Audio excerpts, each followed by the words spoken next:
A few questions we're going to go through, and then we'll allow you to ask some additional. But panel, first of all, thank you for being here today. Thank you for bringing your knowledge and expertise. Let's get this warmed up, okay? If you could assign a superpower, okay, you know what superpower is? Superman, Batman, I don't know if Batman qualifies, to the fractional person that you have used or worked with, what would it be and why? Is this on? No, it's green. Oh, it's red. No, let's try it again. How about now? Yay! I love technology. No. What's that? Are you a dictator? Yes. Scott Mingus, number one. He's my personal executive, fractional executive hero. I would say a beautiful superpower for him is the ability to cut through a bunch of BS and get right to the point. Because I don't know if you know this, when you're building businesses, running teams, there are a lot of different people thinking and saying a lot of different things, many of which don't actually have anything to do with where you're going, and especially if you actually know where you're going. So narrative shifting, consolidation, right? Like collapsing all kinds of disparate things into points of which you can actually work from, right? And build from. And so I thought Scott was tremendous at that. He was my only option, the only call I made. Known him for a while. And that's exactly what he does. He brings that kind of grandfatherly energy of, you're not really that old, but still. Just like, I didn't know there was a bus stop out here. No. Scott, I have to get back to the assistant building, so. That's right, yes. They're here. But just the business acumen of doing all the things he's done. He has a very manifold career. I love that. I love generalists, people who know a lot about a lot. And he has tremendous perspective on things. And that was the biggest key, was what I felt we needed was a shift to actually clarify, and which clarification is also a product of purging, all right? So in order to clarify, I have to first eliminate, and he helps you do that, and that was a big problem. What's his superpower? Oh, yeah, just BS detector. BS detector, speed enhancer. Yeah, it's just a like catalyst. Flash with a filter. That's right. Okay, flash with a filter. Thank you. Anyone else? I can go. I think it's on. It's a great night. Is it real? Is it real? Okay. My fractional was Brandy Rizak with your CMO, and her superpower that she helped us with is follow through, of which I have none. And so just taking ideas and seeing things through to the end has been super helpful. All right, just the backup plan in case they're not working. There you go. It's working. That's the big thing. You got the mic for the right guy.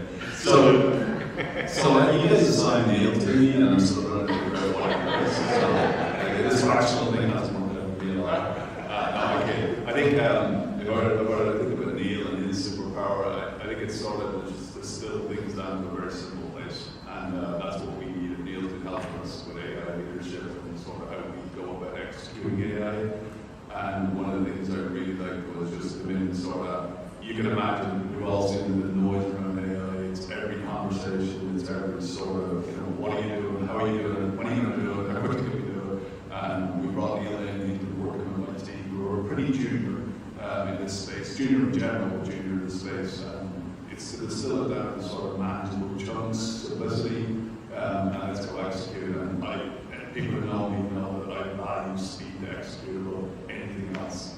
And that's what we've got in the last 7 months. So I think simplicity, super power. Simplicity. Well, I wanted, so Jim Kidriga is my fractional exec. He's a technology leader, and what I wanted his superpower to be is to foretell the future, so he can be the one to Powerball numbers. So I'm going to have to, my fallback plan here is, no, X-ray vision is what I would say that Jim has. He has the ability to come into, the situation and peel back the complexity of layers of legacy systems or distributed systems and really look at the core use cases of them and start to build from there. And he can do it very quickly and succinctly, and he can bring the teams along and help coach them with that. So I'd say X-ray vision to be able to view into that would be his superpower. Great. Thank you all. Did you notice different superpowers? And probably some of these superpowers are much like, what do I need? And do you have what I need? Meeting people where they're at. So these are all a little different, but I'm sure in one way or another they can work and give you what you need. So great. Super. So the question I'm dying to know is, from your perspectives, when you get ready to do this, other than being assigned someone, how do you select? What are you looking for? You know, it's like when I go to shop for a car, I've got a long list of things I want. This is a big deal. Someone's going to come into your organization and they're going to help you. What are you looking for? How do you make that selection process? Well, I guess I got the mic on. I'll kick it off. So maybe a little bit of background on our company. You know, I'm from Whitman Life, and we're an individual life insurance and annuities company. And life insurance is, I'd say, probably at the tail end of leading technology. We're not. We're trying to catch up. And so we've got a lot of legacy systems and things like that, a lot of old design practices. And really what I came in and I needed to solve was we needed to move faster.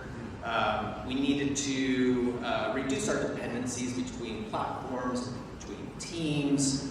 We needed the ability to react quickly to the market or to regulations and compliance.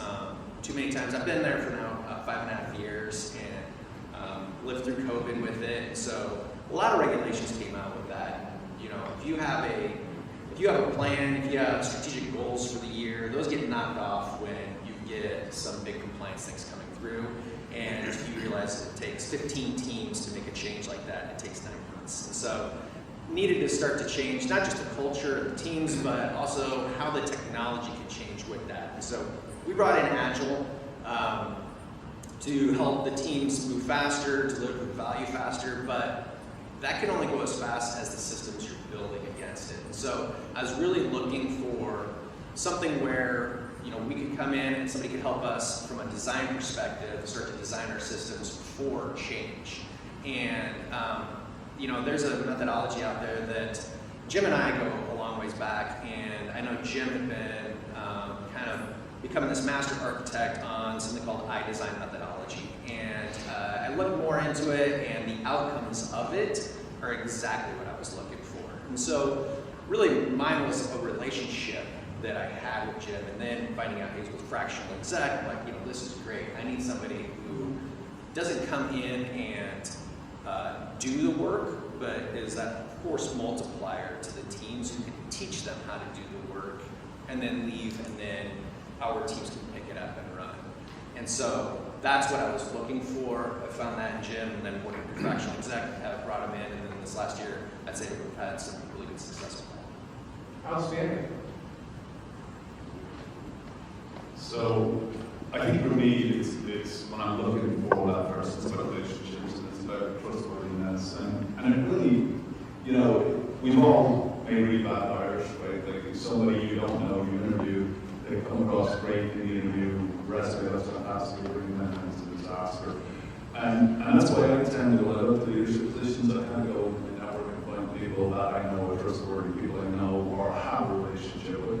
If I can, and I bring those people in. Neil, for example, was great. I already had a relationship with Neil, and I worked together a couple of years back when I got to Warner first. So I knew everything there was to know about Neil. The good and the bad. And you know, you got over the bad. It took a bit of, it was a man of time to get over the bad. But no, Neil is a good guy, and I knew exactly what Neil brought in terms of tactical, strategic vision.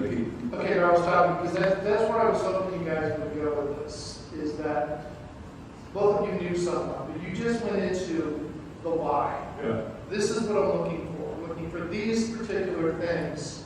And then when you know, this is what I need, you happen to know Neil, so you're like, that's what I need. If you didn't know Neil, you go find and interview somebody else, just like you did when you were going to hire somebody at Warner, that had those skill sets. Okay, keep going. So that's exactly it, right? I wanted somebody that I knew would come in, you know, much like I was brought in to sort of modernize the tech stack, to get us out of the 1990s and into the 2020s. And a part of that was recognizing that as we got to a point in the future, which is now for us, that we would have a tech stack that we can now connect to and that we can now use modern external technology, stuff that we didn't own or didn't have or hadn't thought about. Like basically create a tech stack that when something new comes into the tech market, like AI, we can connect with it, we can make use of it. So this was, for us, a year ago, we realized, okay, we're in a really good place now, we can start sucking AI, conversational AI, agentic AI, generative AI, and start to use it in ways that we never could have 3 or 4 years ago. What we realized very quickly is in that sort of 3 or 4 month period before we brought Neil in, is that what we had is an awful lot of people running around, like honestly, like headless chickens, trying to figure out here and there and everywhere we can get this done. The way I think about it is, I had people do links in the chain, but nobody would put the chain together, right? So we were starting, you know, we have an entire process, like for example, book a load from the minute it appears on the load port to the minute we deliver the load, and there's a lot of manual steps to get that load from A to B. Believe me, an awful lot of manual steps. And what I wanted to do was take, you know, agentic conversational AI, put it all together so that becomes a seamless process. But what I had was someone do this, maybe somebody else do this, and someone else do this part. But nobody was looking at the whole chain and saying, let's put it together. So we took Neil in, the point being, some really good people, so I took Neil in 2 cents. First of all, to coach, right? Take these, you know, basically a couple of kids out of college, one in particular, not long out of college, and a couple of people who never worked in AI before, and sort of coached them through the process of getting that chain all the way together, thinking about it strategically as well as being able to practically execute. And you know, just immediately. This is great, because you guys are actually answering 2 of the questions I had this morning, one fell swoop. So we can all go here. No, you can't. There's more, but this is going to 2 parts. This is going to kind of in your head, what was the tipping point? Like, I had these things. Yeah. I needed help. I needed a chain builder. And then, you know, the question that we're answering now is more of like this selection process, how do you go through it? After I've gone through the process, I happen to know some people. If you didn't know them, both of you had a list, right? Kenny had a list, Daria had a list. This is what I need, and then you go out and find it. So when I think about this, relating it to everybody here has probably been part of a hiring process at one point or another, right? So you have to have your scope, you have to have your job spec. You're looking for specific skills, behaviors, personality, all this stuff.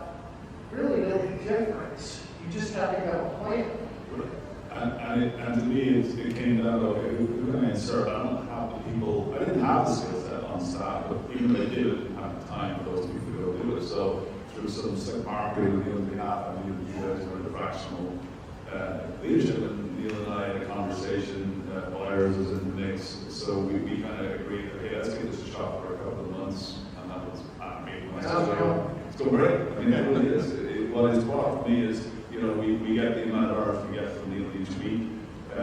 Neil is in at the critical points. I'm not paying 40 hours a week. I'm not paying a full salary for somebody because I don't really need it. What I need is someone just to push that team in the right direction. I love that. And we talked about that at the beginning just a little bit, is this, what fractional actually means. Right? He's not there every day. Right. He's there when you need him. He's there for specific things. He's like the Army Ranger. He's coming in for this tactical things, to do this and this, and then he's back out. Yeah, exactly. And it's there when necessary and needed, and not around when the team are actually getting stuff done. But always at the end of the phone, you can make a call and say, hey, we hit a brick wall. Unless you can't do it, you know, we did it anyway. I tried it before. Neil, how much? Neil, I'm sorry, I'm not going to say it. It's in jest. Neil's one of the good guys. He is. I'm going to go to the next question because we've got a bunch we're going to get to today. So this one's really interesting to me because when you think about hiring people, if we're doing it right, everyone's got a 30, 60, 90 onboarding plan, right? And if you don't, shake your head yes anyway because you should. I'm curious, what's your onboarding process look like? What's it look like? And discount the fact that you may know someone, because sometimes that's worse than tell you. Sometimes you know and you let stuff go that you shouldn't let go. Right? I see some smiles on that because I know some people have experienced this. Tell me what that looked like. What was the onboarding process for the first 30, 60 days-ish? Right? Yeah. Well, for us it was kind of an overlap between helping the fractional leader understand our business, and kind of there's things that we knew and there's things that we didn't know, but then there's things that the fractional leader knew that we didn't know, and so there was kind of a discovery period of kind of an overlap where where maybe we thought we were crushing it in a certain area, and then come to find out that no, we're not at all. And so we were kind of brought up to speed on our shortcomings. And, some of those were where we thought we were doing great, we weren't, but other things that we then were educating and bringing the fractional leader up to speed on kind of our business model, and then creating strategic plans around that, using like 90-day sprints and such. So that was really helpful. So just two key things you said. I work with a lot of leaders, and sometimes there's two things that I think you must have in order for this to work. And it's the ability to be humble and the ability to demonstrate transparency. I don't think you would have gotten as fast with this team as you have if you didn't open the kimono and just go, you know what, let me have it. If I'm not doing that right, let me have it, right? Yeah, exactly. Yeah, so it'd be very humbling to kind of discover, your blind spots, and but to be open and receptive to them as well, instead of trying to throw it under the rug or say like, no, that you're wrong. And so just very we were very open to the process. Well done. And how about you? How was your onboarding? It was pretty straightforward. Scott's a real straightforward guy. I think prior to our engagement, we had some very transparent conversations, would you say, about what was going on, what kind of was there, what wasn't there. And he's so pragmatic, which is one of the things I wanted, was just somebody who could just say, hey, here's the deal. Because eventually when you're looking at things and you're attempting to connect dots, you need people who can see disparate things and connect them and draw associations, right? That's such a huge aspect of strategic movement forward. And so being able to say, okay, Scott, here's what we've got, here's where we've been, I talk about harmonics a ton, and here's the sound we're making now. What do you think about this? And so he's like, well, let's kind of take it apart, right? So if you think about linear sound in reality, it's it goes out, it expands geometrically, and then you mix it, you're processing out useless frequency bands, and then you're combining it and mastering it, right? Back to a sound that makes sense. And so my idea was well, we need a guy who can get our tone, our octave, if you will, on the level of the people we want to do business with and will want their money, okay? Because if you're trying to say, well, we have these targets that are way up high, we want to do these big deals, well, guess what? Those people are at a different frequency, reality, right? I'm curious, how do you get that across with these guys in that 30 to 60 days? I mean, I love the way you describe it. I feel like I'm a little bit of a beatbox right now. But how do you describe that to them so they really get it? Because you're being very descriptive in what you want. I was just very clear about what I thought we had and what we didn't have. And what I thought we needed was a complete refresh in terms of everything from our pitch deck, because we're just going into this big fundraising round, we're closing partnership deals, and tell me what you think needs to be on this thing. I don't want you to tell me anything about us. Tell me what sucks. Tell me what you would do different. And we're gonna do it. And we'll all put our own kind of unique essence into it and create this new beautiful thing, which we did. It took about 2 weeks, I would say, of just working on the deck. And then past that, all of a sudden, conversations now, even with people we had talked to before, all of a sudden sound different. Everybody is reacting differently because we are coming at them with an energy that was not there before, first of all. And people read that. That's non-verbal communication, essentially. It's reading your energy. You come with it, ooh, people like that. They tend to cut big checks when they feel that. We'll talk after. Yeah. So yes, and so he's my whole thing is I teach my kids this, and he's so in line with this. I said, guys, be a thermostat, don't be a thermometer, right? Set the temperature, you decide where you're gonna be, and if somebody isn't in alignment with it, well, they're either gonna just kind of fall away or they're gonna line up with you. So I'm curious, Yeah. in this process, in this onboarding, is it more you pulling or them running after you, or a mixture of both? How does this work? And I'm hearing similar things of what Brent said in terms of, I'm just gonna lay it out there, guys, the shock factor. Tell me where I'm good, I can take it, tell me where I'm not, Yeah, let's not waste a bunch of I think time. that came from having a very frank conversation with Scott about, okay, here's what I'm looking for, and here's what I'm confident you can actually deliver. If you feel like these aren't items that are, in your sweet spot, please tell me, because I want you focused on the things that you feel like you can absolutely hit out of the park. And so we agreed on that. And so as soon as he came in, it was right to work. And so there was a little bit of a period of him getting comfortable with Matt Stevenson, who's my CEO or my partner. Mhm. And him realizing instantly that, this guy is exactly who I said he was. And it just became this very effortless, natural thing. And so you get in where you fit in, and he fit in. So that was just a little bit of a process there. But then it went straight into just deep, meaningful work, trajectory altering work. And that's where we are now, So I'm curious, how long did it take? We've got transfer of knowledge, we've got a little bit of a cultural adjustment, working with people, trusting people, right? That's the foundation. When did everyone's seen the dragsters and when other tires get smoked up, get sticky so they can run down the dragster. When did the tires grip and okay, we got it. We're going to go do a quarter mile in 9 seconds. Right. I couldn't have been more than 3 weeks. 3 weeks. Yeah. That's great. Yeah. 'Cause we had, I think within 3 weeks, we had our deck redone, polished up. It was amazing. And it just, we were like, wow. And it just gave everybody kind of a jolt, just knowing that look, we have an amazing story. We know we do, but now it's being communicated in a way that's going to resonate with a lot more people, and specifically the people we were wanting to talk to at that point. So I think the whole thing was just phenomenal, and he's done exactly what I thought he would do. So a little bit of self-fulfilling prophecy there, but I also knew what he had in the tank. So Gotcha. yeah, Gotcha. right. Just one thing to add to that, and it's around how long it takes to get somebody up to speed. And I think the one lesson I've learned over years now is that too often, we, especially in corporate America, we bring consultants or fractional leaders in, and then we get them up to speed, and we bring them to where we're at.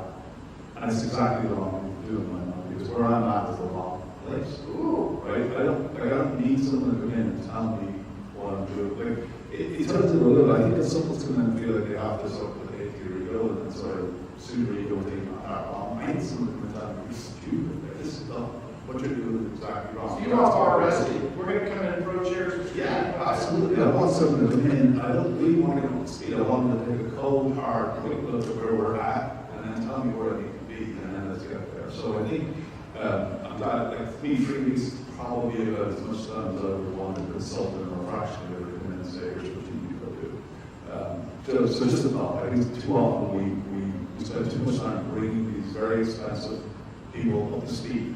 When I need them up to speed, I need them to come in up to speed for that and tell us where we're wrong.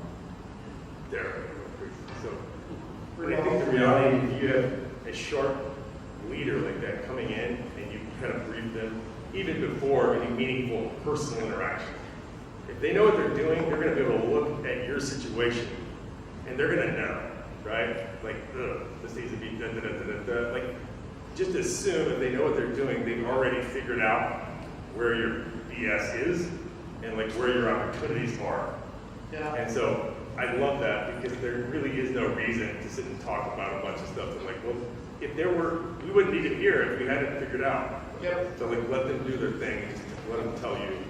So, We have a lot of BS, right? Exactly. We got to get through the BS, but to sum this up, foundationally, I have to believe that people who do this work are really good at communication, meaning they ask good clarifying questions, they're really good listeners. Because if I walked in the door and just made a bunch of assumptions about your business based on some email you sent me, I would give you bad advice or send you in the wrong direction. And you don't want that. So they have to be able to process, ask good questions, clarify, right? Because I think any of us who've been in management, you work with people, you ask somebody, why didn't that report get done in time? What do they say? Anybody? Didn't have enough time. I didn't have enough time, right? So many of you have heard of the technique called 5 whys. Okay, so you have, you ask this question 5 times. Why? Why didn't you get it done on time? and they give you another answer. About 3 to 4 levels down, sometimes it takes 5, we found out what the real reason was. I just started it last night. Yeah, oops. Same thing with clarified questions that the fractionals are happy. They got to get to that root cause. Because if they don't, they're solving symptoms. So I'm translating what I'm hearing. By getting through the BS, we're asking good questions. We're getting to the root cause. Now we're solving the root cause instead of a symptom. Make sense? Yeah. Is that fair? Yeah, I will add a little bit more to that though, and I think maybe a little bit of a different angle. I agree with everything that panel said here. But from my standpoint, I was looking a little bit more for something that would stick long term with the teams, and so there's a culture aspect to it as well. On who I was bringing in, I needed him to change the mindsets of our team and how we were executing things, and so that takes some time. That takes an understanding. Transparency is definitely key in that, and a trust. Like, this is what I view things on, but I need to give you a little time to come back and, to your point, called BS, and say, no, you're lying. This is exactly what's going on, and you need that. But then the ability to take some time and build the trust with the teams and coach them, because when that fractional exec leaves, we need to continue to execute in that same fashion. It can't be it's a crutch, and I keep going back to it. I want it to stick long term. So I think there's some time that it takes for that as well. So I don't disagree with 3 weeks or 6 weeks, but I was willing to put in, a couple months to get them up to speed and going. But there's also an expectation you just set with your upper leadership to say, this is how long this is going to take, but the outcomes are this. It's not staff hog. We're changing culture, we're changing strategy on how we're executing so that we're better in the future, not just at one time. I love that. Yeah, there's the initial onboarding, and then there's the investment. I think, I can't know what you're saying, great investment. And the team's investing back as well. So that leads me to another aspect of the questions is the cultural piece. Right? This is an outside person who is not going to become, by design, a full-time member of the team, right? Most likely, we're not going to lunch together. We're not going to events at the Husker game or wherever, right? Evan's laughing because we're going to go. Someday we're going to have a good team. Anyway, that's a cultural shift, right? And how do I make sure I get the most out of that, and that this person is not looked at as some sort of outside infection. I don't want you in, because I feel threatened. Maybe I should come up with that idea. Versus, please come into my house. Help me be better. So, how do you work with the culture of your companies to create that open environment, that welcome environment, where people are wanting to move toward it instead of away from it?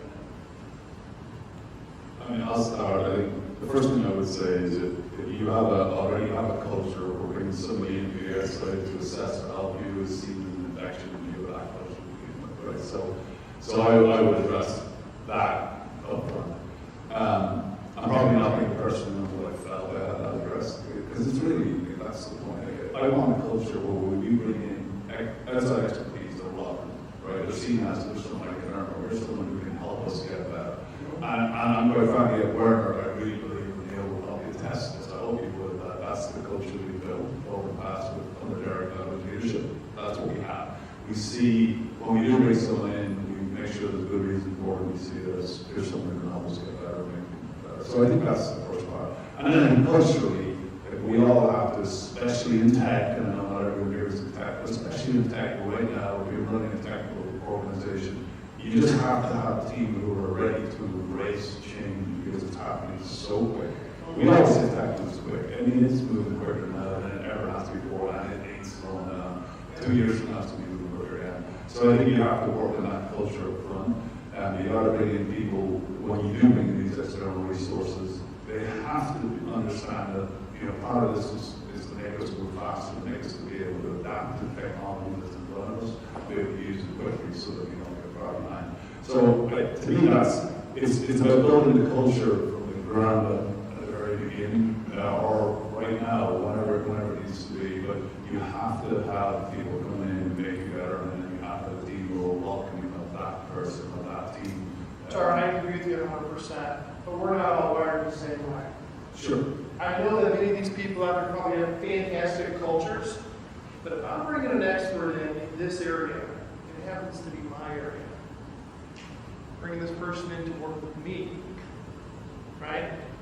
And I know we have a company culture, but is there anything we have to do, say, or observe as this is going on to make sure that Greg's not getting a little defensive going, yeah, we're not going to talk about that because that's a mistake I made. And we're not going to talk about that either because the light's shining on me. This is the whole, how do we win versus is there something I'm not doing? Yeah, I think that's leadership, right? I mean, you bring in, I'll go to this. You bring a person in and you make one person feel or a team of people feel like they're bigger fixture of shit. That's not the way to do it, right? So it comes down to leadership. But I also will say, if you have a team of people or a single person in your leadership who feels like this person coming in and shouting like me, they shouldn't be able to. So I think it's a little bit of both, right? Like you gotta have the right team, but you also gotta, as a leader, I can't bring someone and say, hey Jack, I'm bringing this guy in because you're a bad. So I never would say those words, but I also can't make that person feel that way. Yeah. So I think it's a bit of leadership, but also have the right team. And if you have those people, you know, I say this all the time, Neil and Mike, I heard say it multiple times. Like you can never get rid of anybody quicker.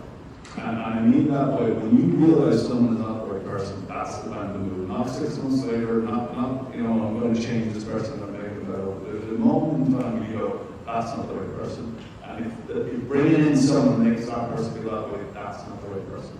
So I think there's a lot of leadership lessons and a lot of leadership conversation in your question. But that will be fix the team and make sure that you lead by example and not. And I always say, you know, I'm ultimately responsible for the team, so I got to be Sean and Sean and me. So I think that's Thanks, John. Brett? Passing the mic. So when it comes to like cultural things, one of the things you touched on that I want to kind of highlight is, okay, number one, there are plenty of leaders who bring in experts and consultants and everybody.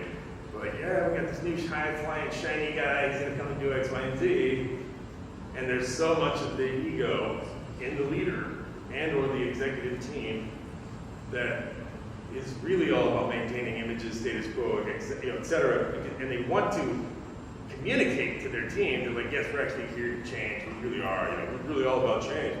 Well, no, you're not, because the reality is if you're hiding things, meaning like I don't want you to look at this aspect of my business, all that actually says is you are doing that in your own personal life. And so if you're like dark areas and shadow areas that you're not dealing with, well, guess what? That's just going to reflect out into your business.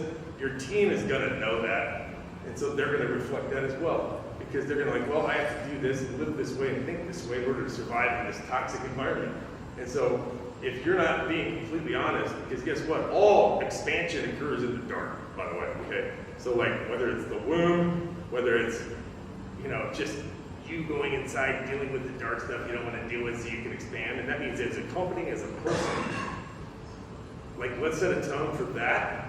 That's the culture. Like see, as a startup guy, we're like, dude, our resources are finite, they're conditional. We have to grow or die. There's really not a lot of room for just BS and fake. Like it doesn't matter, like we're all just blasting ahead to grow or die.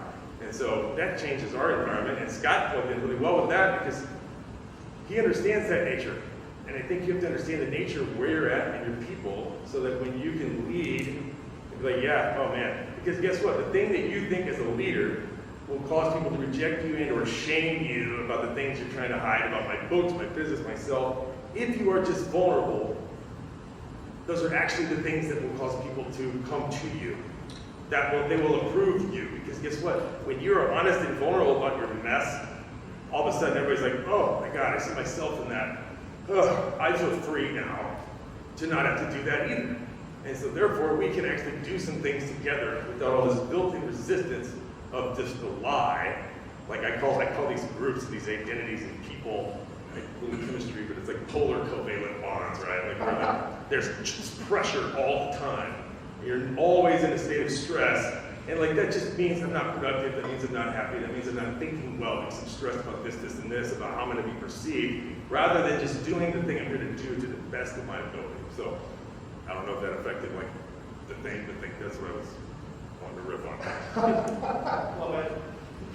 It seems like there's two things people live by. People don't like change and they don't like the way things are. And so, and so they know they need help, but they don't want the help because it's a threat. But so what I've come to realize is that it's a lot comes down to relationships, and if everyone on the team, the company is working towards a common vision rather than for something for themselves, then there's a degree of vulnerability. Like you said there, because I think relationships move at the speed of vulnerability, and which then ultimately creates trust and really starts to grow the culture from coming from a place of what I don't know rather than what I do know. So do y'all share these cultural aspects up front? When I think about culture, I think about people. It just doesn't happen for osmosis. Creating great culture takes work, right? And then bringing someone and sharing this culture, and them understanding what this culture is all about and why. And I think about my own world. When I come to the world, I don't know. I have no idea, other than I read about you, right?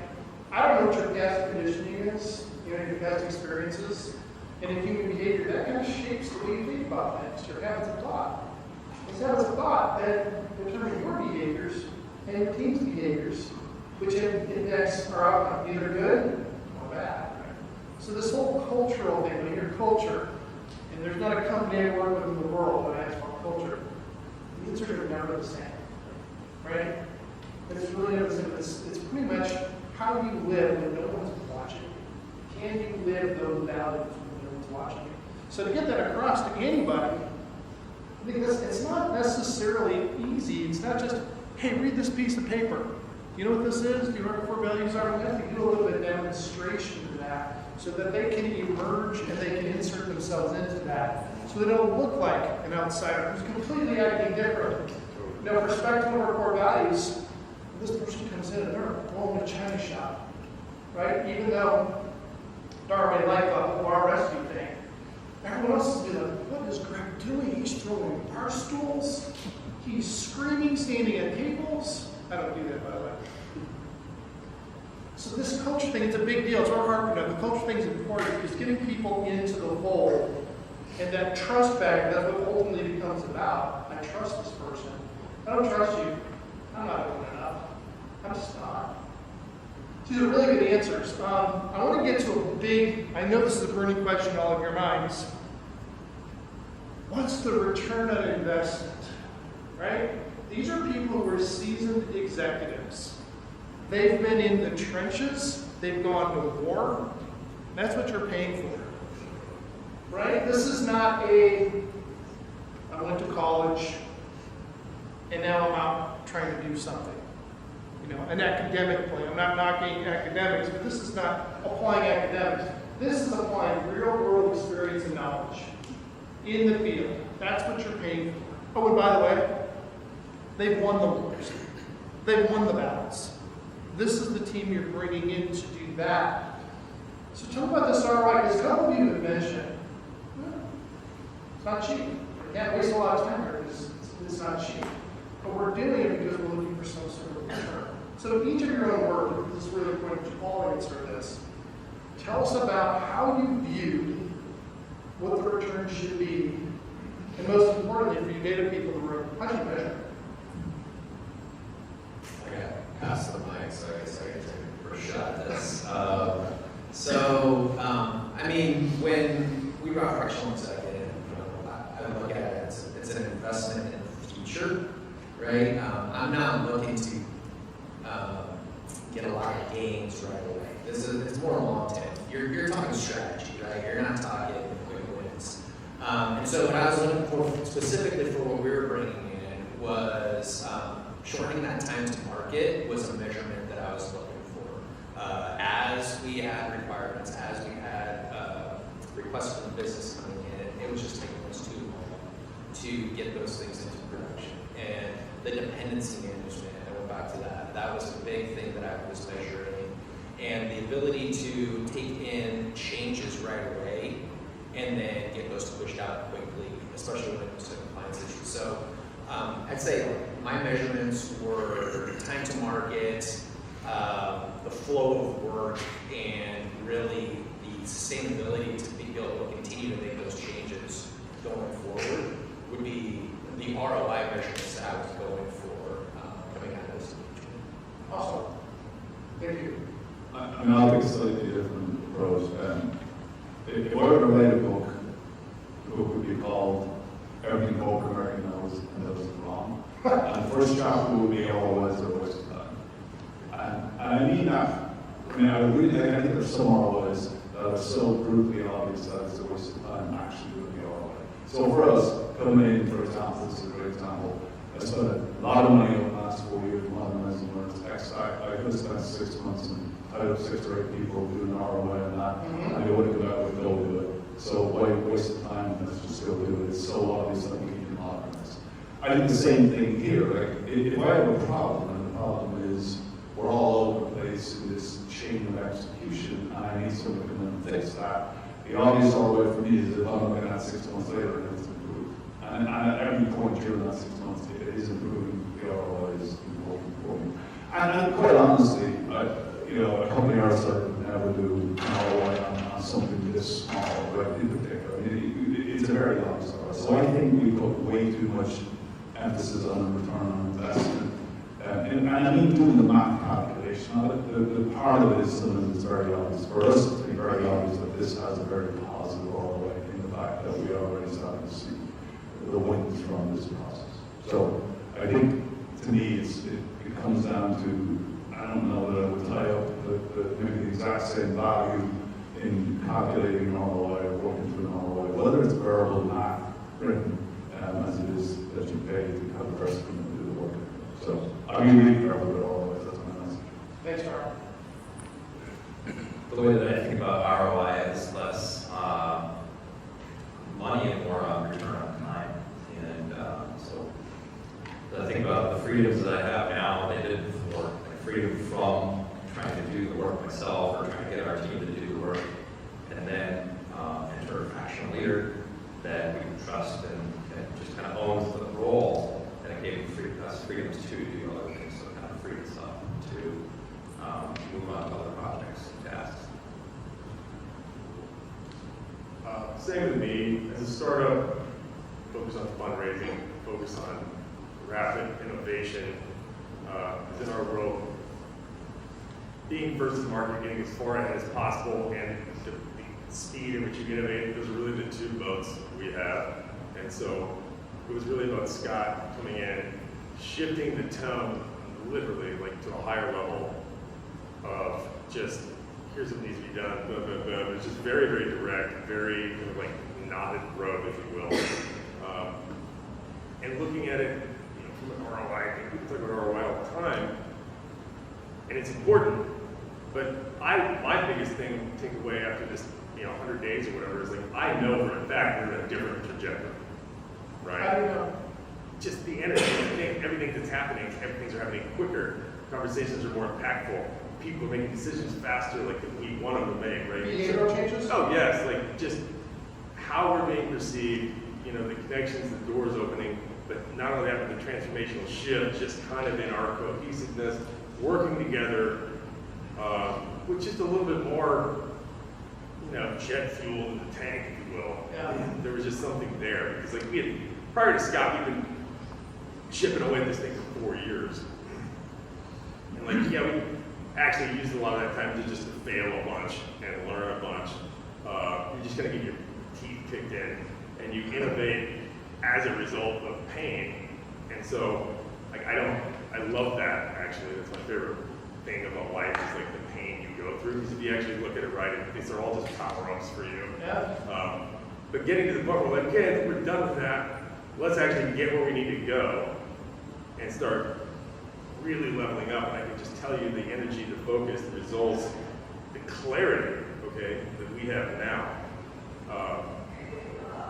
is markedly different. I love how you're phrasing that and everyone as well. Because what he did not hear was, I hope he would have heard, I think it's working, I believe it's working, I feel it's working.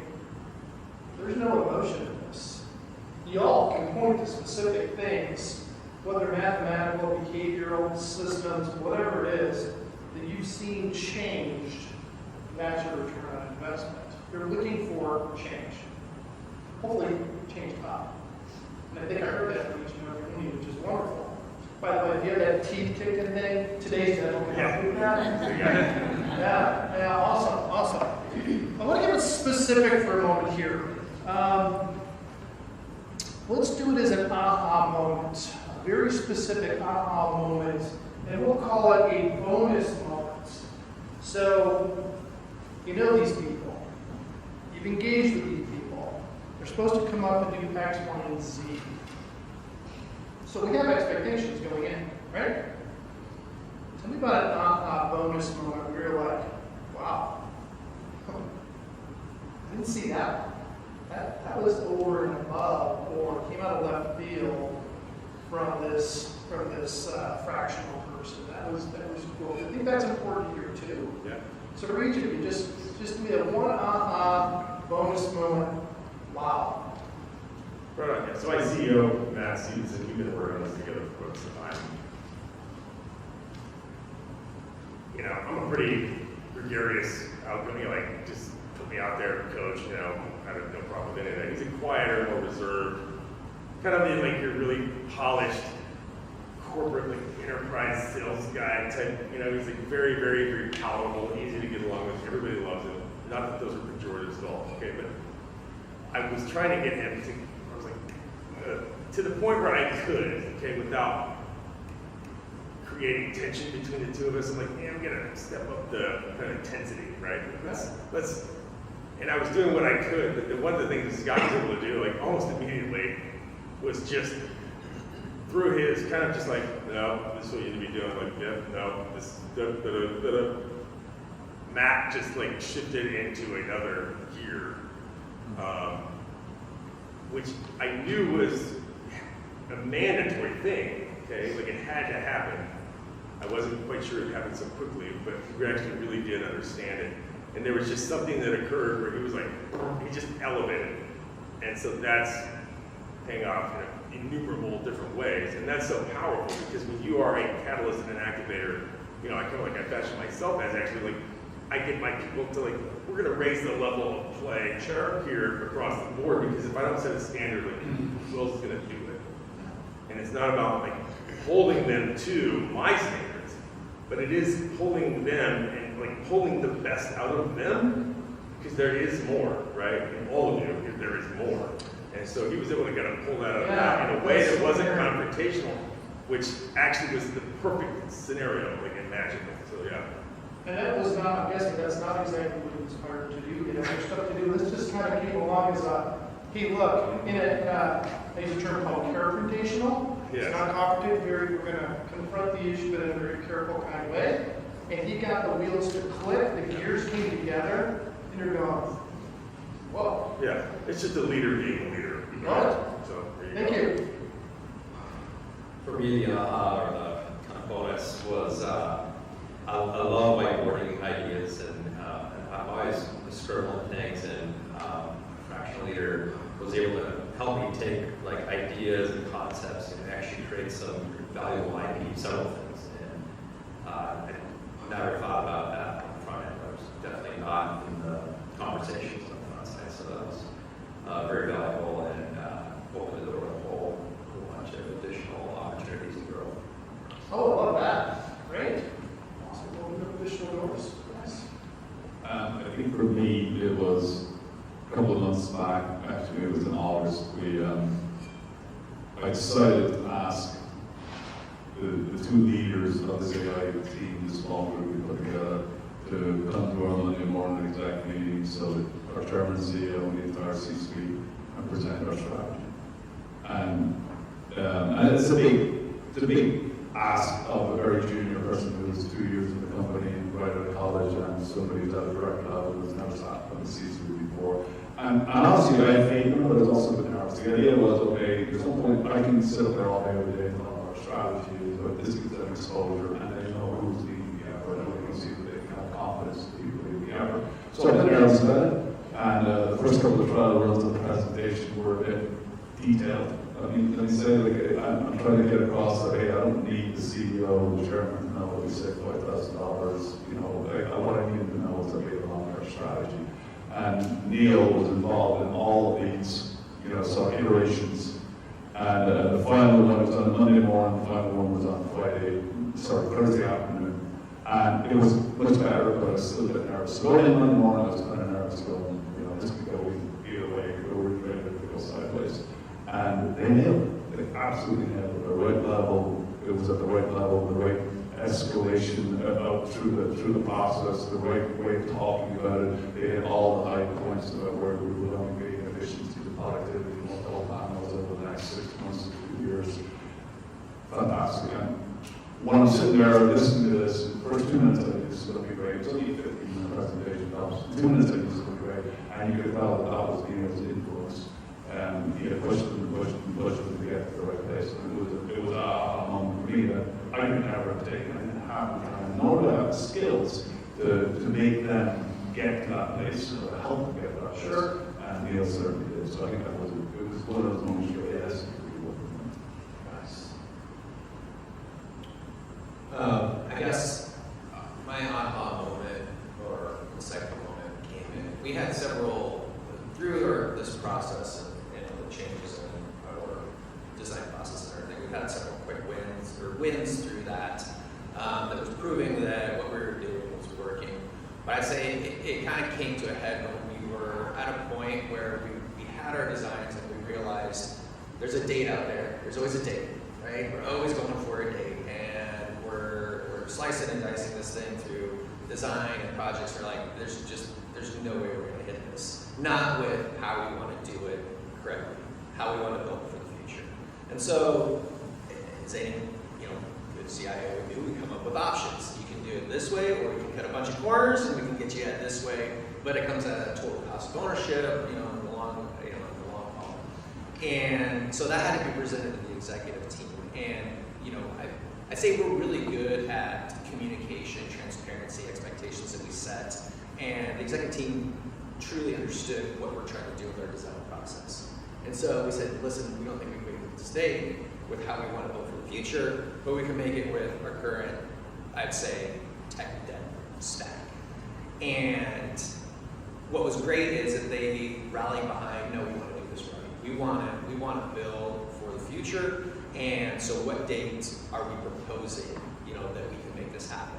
And they agreed to it and came back to the teams, and that's the new date we're going towards. So that was a great aha moment, and just proof that the entire executive team behind this idea as well. And Jim helped with a lot of that. So Nice.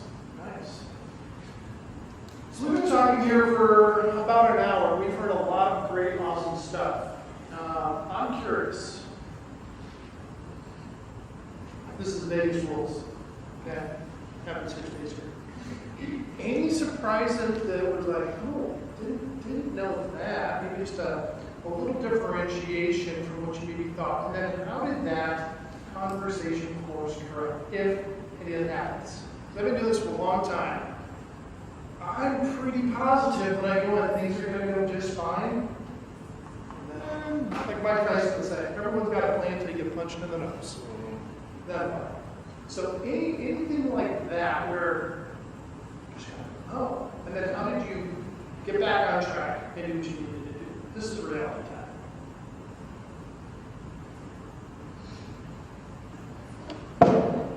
All right, so this is being very, very transparent, super honest.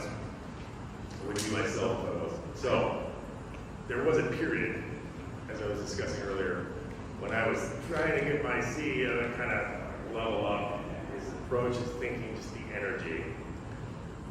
And he's so calm, cool, and collected. It's very, very difficult to get emotional. And I want to see like fire, right? Like that's where I'm at. Like I'm the freaking furnace, you know. And like I get it, you can't have multiple of those guys around. But I was like, buddy, I need to see some of that. And he just wasn't quite picking up on it. He's so good at like parrying all my, you know, like little attempts. He's like this, almost like this monolithic personality in like a great way, right? But I kind of had to keep pushing to the point where I literally did like trigger him into like F-bombs and, you know. And he was like, I was like, thank you, yes. I knew it was in there. You have to let that out, like, 'cause that's what we need, right? Because if you're leading this show, no, I don't want you to be the human torch 24 hours a day, but I do need to know that, like, Bruce Banner can turn into the Hulk once in a while, right? And so you have control over it, and it's, you know, it was a tough conversation, like, we kind of ended like, yeah, okay, well, I'll talk to you on Monday, you know, like, kind of thing. But then we talked on Monday. And Scott actually was involved in a little bit of this because I was telling him what was going on.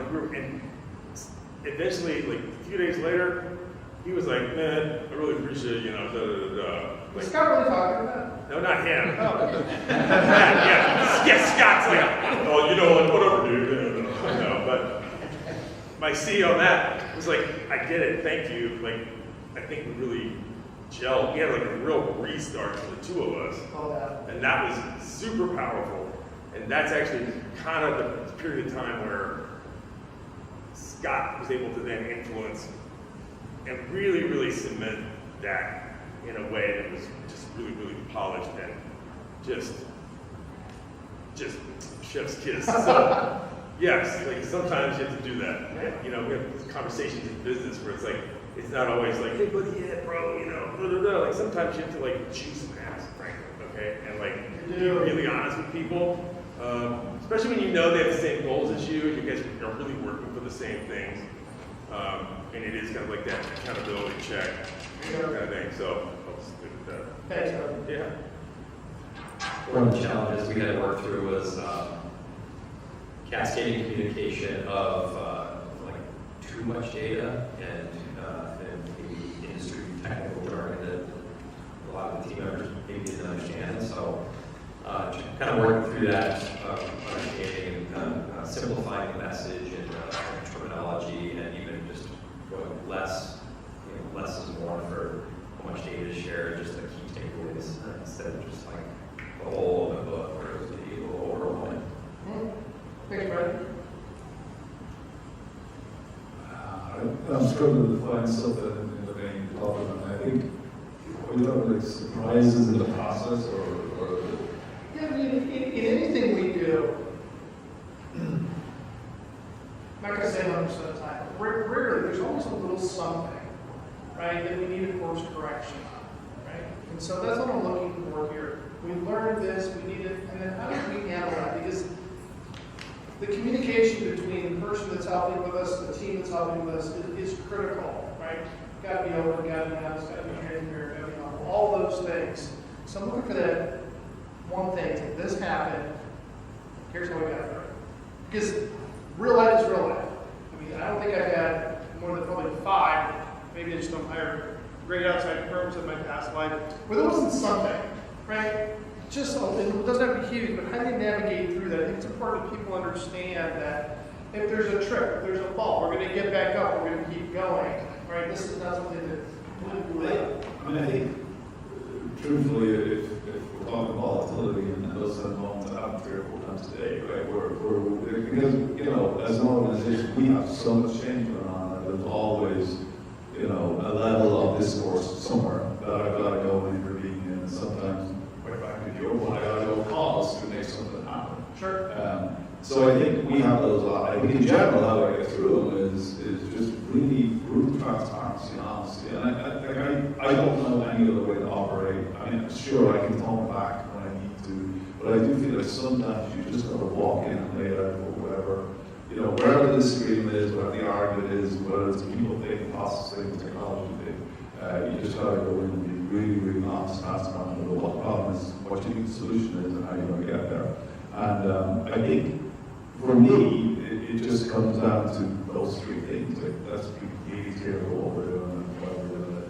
And I always thought about the greater good. Like, the whole point of this is to make us better so that we can be a better organization, a better company, whatever it happens to be. So I feel like the key to all of it is transparency, honesty, and kind of not holding back. You know, I don't need those anyone favors and you don't tell them the whole truth. Yep, agreed. Thanks, Charlie. I was going to start with this question, so I'm going to go now. That's good then. But I do also agree with your philosophy and a lot of stuff. Like the day that I wanted to work in the morning with my agendas that I want to do and actually do them, that'd be the first day. Because things just change way too much. We're always dealing with some sort of situation. I think though one thing that stood out in my head on this was when we started to execute on our entire like design governance and everything. I think one surprise I would say that I got hit with was our operating model is agile, and agile's philosophy, the whole idea of it is you want to deliver value as fast as you can to the business.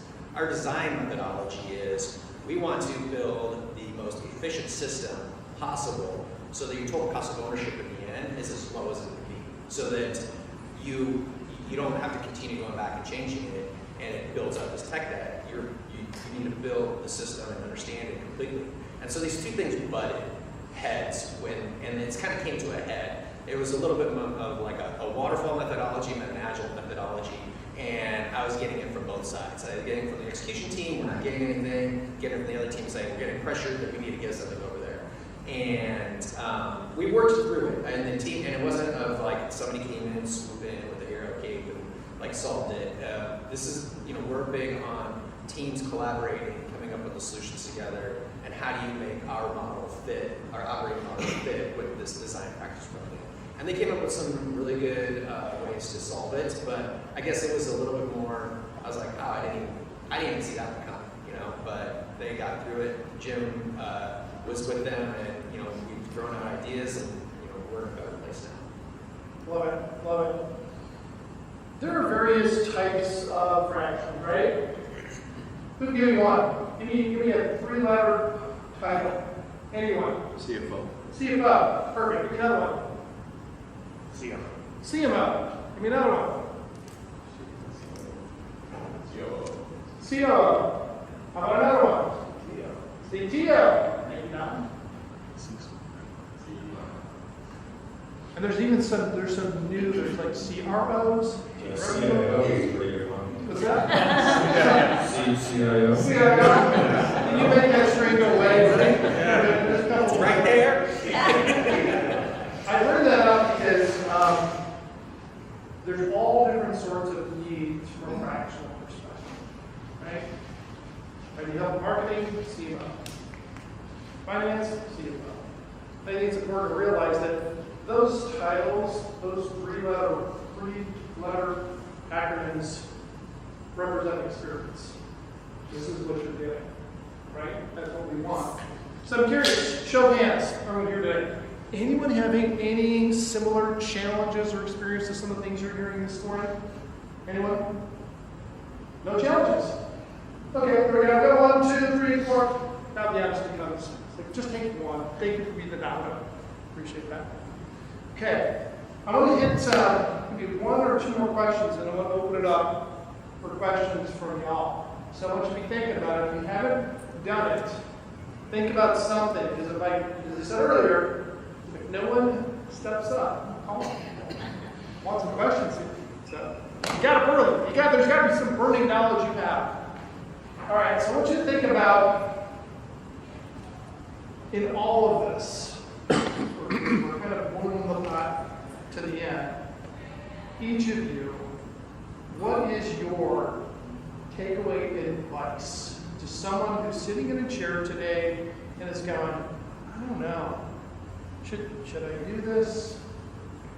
Why should I do this? From your perspective, give us that takeaway of why hire a fractional.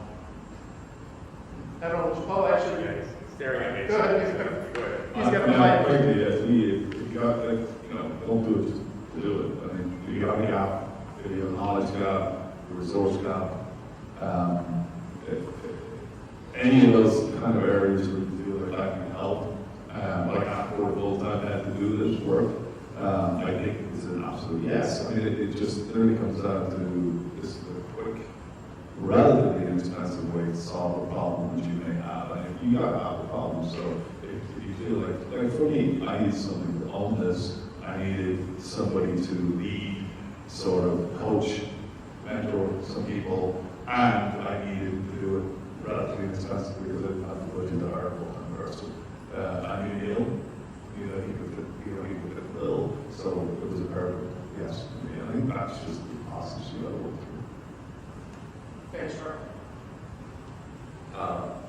Everything you just said, and in addition, if you don't have the time to get someone trained and get up to speed, hiring a fractional can kind of shortcut time and get somebody with experience that can really help solve problems and help hit your goals and reach your vision a lot quicker. Let's see, I guess, a little more broadly in terms of how I perceive this. So, if you don't already know exactly where you want to go, okay, like Book of Genesis, God says, I have declared the end from the beginning, okay? Most people are not doing that. Most people start something and they kind of wander around and they hope they get to this nebulous point, right? And the reason almost nobody gets to the point is because they don't have a point, right? So if you have a leadership team, if you know where you need to go, then this guy, I know exactly what he's going to do to create this explosive interaction to where we get there. Then do it, right? Because you know where you're going, you know what I need, and if I have a deficiency somewhere, if I'm going to look for somebody who can fill that. The other is idea of there's all these problems. Well, problems are only defined as problems because they inhibit us from getting where we want to go. So if the problem we're solving is not a problem that if it's solved, furthers us, right? Because there's the whirlwind of day-to-day stuff. Everybody's oh, there's this problem, we got all these problems. Almost none of that has anything to do with you getting to your actual goal, right? So you have to be willing to set aside the time, the intention and attention to get someone plugged in, put them in the right place, surround them with the right resources, so that you can get where you want to go. Make sure they agree with you that your end goal is the right end goal. So maybe it's not, right? That's a whole other thing. Because it's not the things that won't, that you don't know that'll kill you. Somebody said this. It's the things you're sure you know that just aren't true. So, if you can't be honest about that, then you're going to have a hell of a time. But if you're really honest together, you're yep, here's where he needs to go. Boom, we want you to do this, this, and this because we are getting here. And then you get mutual buy-in. And yeah, let's get there. We can do this. Yeah. Boom. Then all of a sudden it's successful. Otherwise, it's all these degrees of kind of well, it was, it wasn't bad, no, that kind of thing. It's hard to quantify. Really winning though is easy to quantify, right? And you don't even really need numbers for it. You just know you're winning. So clarity of purpose, I think, is a big, big prerequisite. Love it. Thank you. Agree with everything everybody said here. I guess I look at it as you're kind of bootstrapping strategy and coaching and mentorship into your company, and that's what you're looking for. I'll take a different look because I think everybody already answered this question really well. Is if you're looking to, from a capacity standpoint, bring a fractional exec in to do the work, I don't think you're going to get out of it what you want to. I go back to what I said previously. They need to be a force multiplier for your team. They need to take what they have in their head, their knowledge, their skills, understand where you are as a company, as a culture, as a team, and then get you to where your end that you're looking at needs to be. And that's really where they shine, not a capacity, filling capacity. I view them as more of a contracting strategy than contracting Great answer, Miles. Thank you so much for that. I really appreciate it. But you're not up there yet. So, heard a lot of great discussion about this world of fractional leadership. Questions? Raise your hand. Questions. What do you want to know? I was curious, you guys have talked about how you implement some of these fractional folks, but can you maybe shed a little light on the internal discovery of like when to engage one of these folks and how you came to know that you needed to bring out a fractional executive? I just needed one. I mean, I think it's, I don't understand. I recognize some of it wasn't quite on the rails, wasn't really all put out further. Just, had a conversation with a couple of people. Mike Myers, for example, was one of them, and said, how do I fix this? And let's do this fractional leadership. I mean, that's literally how it came about. I don't know that I would get any more scientific than that. But you see, like I said earlier, you see the gap and know that you don't have resources at the time to go yourself, or internal resources, and you know that it needs a high level forceful learning. I love that idea because I don't just want to get someone else in to do the work. It's expensive for that, right? So to me, it's just about recognizing you've got the problem with the whole, and you got the Where we were winning and getting good outcomes and results, that's where we did need fractional leadership. That's where we had the pain points, and we weren't getting completions of projects done. That, for us, was kind of the straw that broke the camel's back, that we knew we needed to pivot and try something different. Similar here, I knew things had kind of gotten into a little bit of a rut, right? Conversations were kind of sounding the same over and over, depending on who we talked to, and I was just like, we gotta mix this up. So I go back to golf. I used to play golf competitively. When I first started playing, I had this massive slice, right? Like 30, 40, 50 yard slice. And I knew how to play with it. But then my coach was like, well, if you want to get good, you gotta learn how to turn the ball right to left. I was like, I can't even visualize or feel how to do that. He's like, well, what we're gonna do right off the bat is we're gonna get you hitting the nastiest snap hooks over and over and over, just to watch until you can get used to seeing it that way. So sometimes you have to like correct as if you're overcorrecting, right? Like you got a ditch on the side of the road here, you got a ditch over here. When you're in this ditch, you have to aim for the other ditch, right? Before you can level out, it's like we have to have a really, really significant shift. Because this is just like a feedback loop. You get in those, right, where you're just like, everything starts becoming the same, like, God, I gotta get out of this thing. That's what that was. That's what Scott was. He just broke it. I love that, overcorrecting, and I think to kind of translate some of the things that the gentleman said here, what I see in my business is that people tend to wait too long, right? We let the problem grow and grow and grow, and we're looking for the Savior to come in and fix it. Don't do that. Any survey I've ever given in the last 15 years of doing this, the number one thing people say, I wish I would have engaged sooner, right? So don't wait till the ditch is so deep or the hook or the slice is so bad that you're taking out your neighbor's windows. Take that step earlier. Remember, this is an investment. Most of you have all made an investment to go to college. Why? You want to get smarter. This is the same thing. I want to get smarter and faster. It'll take 4 years. Okay? Great. One of the last thoughts. So one of the things that I've taught a lot of people that I've worked with over the years, not just how to fix problems, because there's so much emphasis on like, well, here's this problem, how do we fix it? Okay, like there is a place for that because things pop up and deal with it. It is what it is, like we're here right now. But when you teach people how problems become problems, Yes. and not just bad, but like how consequences, whether they are good or bad, come to fruition.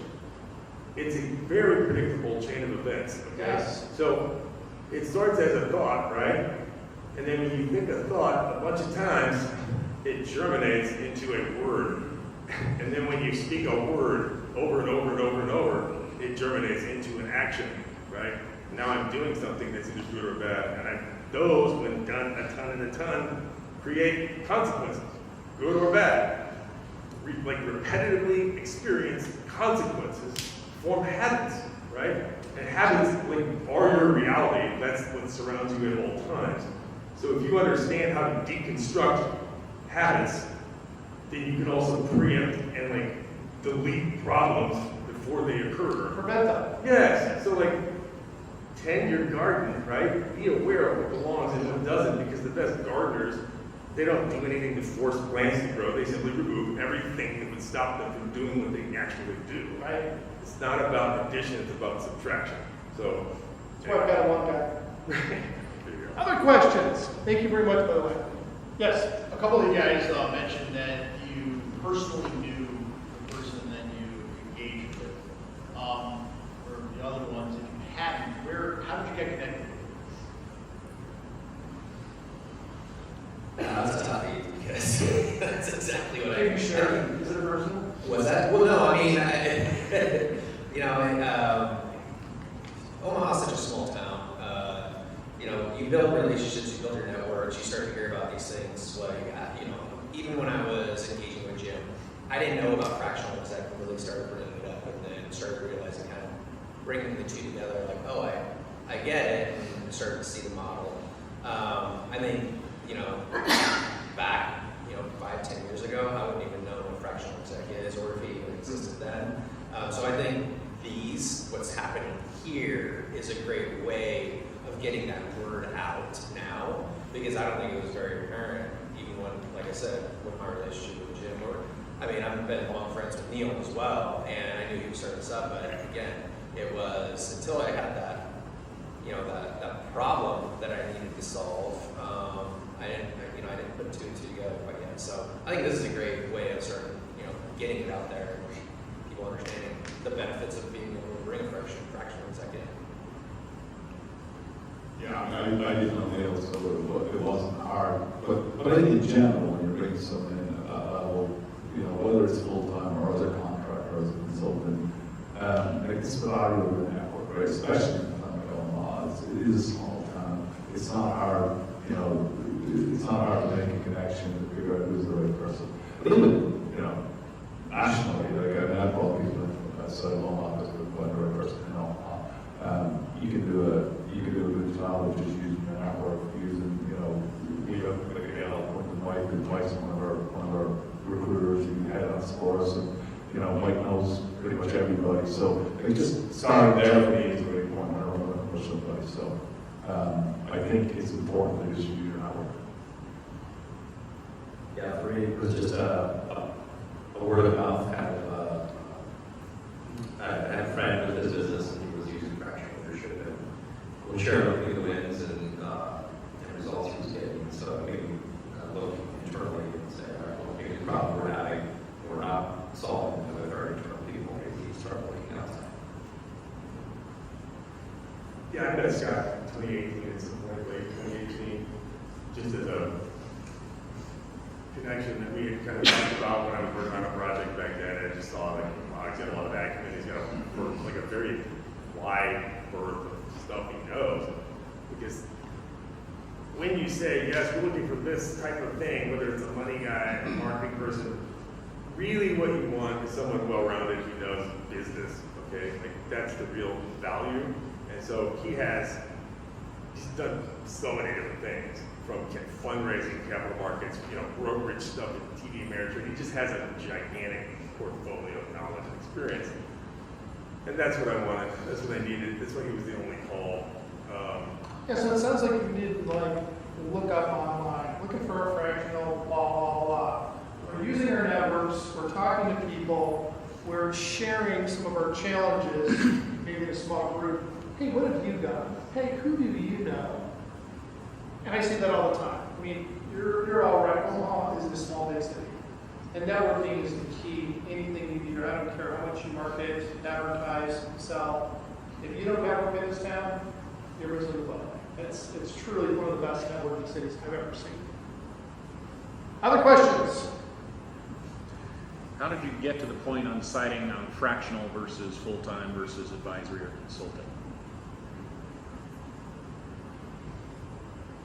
I think I kind of conflated a couple of those in my mind, which is senior advisor / fractional. Like, I understood that was what we were doing, but it was really, I needed a big brain with a lot of experience to advise in a number of different areas. Like, we had a sweet spot of like, hey, here's what we're really focused on, but here's this like second kind of concentric circle of things that I know you have expertise on, and I want you to aggressively chime in anytime you want. So I think that's another key. If you're having something like this involved, give them the freedom to just, you know what I mean, do what they gotta do, say what they have to say. Like, the worst thing you can do is pigeonhole them into one specific area. Like, because they, generally speaking, are going to have wisdom and knowledge that transcends that area. Even if it's not encyclopedic level, guess what? Wisdom, strategy, knowledge is not necessarily like a discipline as it is like an attribute, okay? So like, think of them in terms of that and like pull that from them. And they will generally give you what you're looking for. I think maybe, I always like this, I think we make mistakes too often. We hire people full-time roles that we are going to be very short-term. This one was exactly what they were. I needed somebody to get AI up and running, get the use of AI up and running, to sort of help us our strategy and direction, but it's not a long-term role. And I think back to it, the probably thing I could like it to the most is the internet, right? So in the early 90s, mid-90s, everyone was starting internet commerce managers, internet, people, internet designers, like all kinds of stuff that just eventually ended up getting consumed into the marketing team. There was no real full-time internet commerce manager because internet is the way we commerce today. And I think this is becoming the same with AI, where this kind of what forces it to be AI to the point that is everyone can do it. A year ago there were 4 companies doing conversational AI, and now I can't get them off my back, right? And they're begging to come help you for a year ago. Today, or fall, we had this guy begging to help them. So in my mind, it just came down to, I don't see this as a full-time role ever, but I do see it as critical for 6, 8, 12 months. I think that's what made me make that decision. Yeah, I agree. I think the decision between full-time and if you're going to do something fractional as a contractor, I mean, there's a strategy there in your own company that you're like, okay, I need this long-term. I need this 24/7. I need, this is a long-term investment. Whereas, as I said, like, kind of bootstrapping it. But your second part of the question was, how do you know between fractional exec or like professional services or things like that? And I'm going to go back to the power of networking. Like, it's because I knew people, or I knew Jim, or I knew people who work with Jim, or I knew Neil, and all of them. I mean, there's a lot of power in that. There's trust, and then there is, that what they can bring, as you don't know that on some other things. So even when you're out there hiring somebody, when you know somebody who knows someone and they can back them, that's a lot of weight on if you're going to hire that person or not compared to the person you don't know. And so I think networking is a huge